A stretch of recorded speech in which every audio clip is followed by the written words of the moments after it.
Nariyan ka, bumabagal ang ikot ng mundo. Hindi kita dapat ginugusto, pero natutukso. Ano man ang sabihin nila, hindi kita ipagkakaila, pagkat ikaw lang ang minamahal ko, o aking diwata. Aking diwata. Ikaw ang pinakamaganda, pag pinagmamasdan kita para nagmamalik mata. Diwata. Tamang hinala, di makapaniwala na nakita na ang pinakamakinang natala. Talagang diwata. Wala ka tapat, pagkamat pinagbawalat, ipaglalaban ka sapagkat ikaw lang ang minamahal ko, o aking diwata.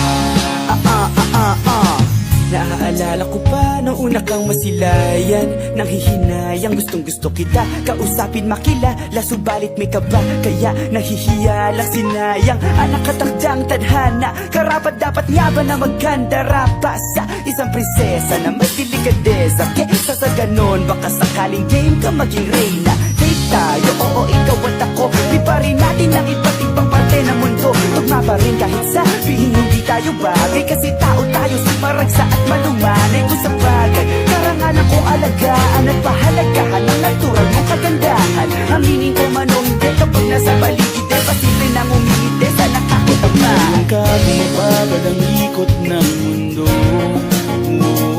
Hindi kita dapat ginugusto, pero natutukso. Ano man ang sabihin nila, hindi kita ipagkakaila, pagkat ikaw lang ang minamahal ko, o aking diwata.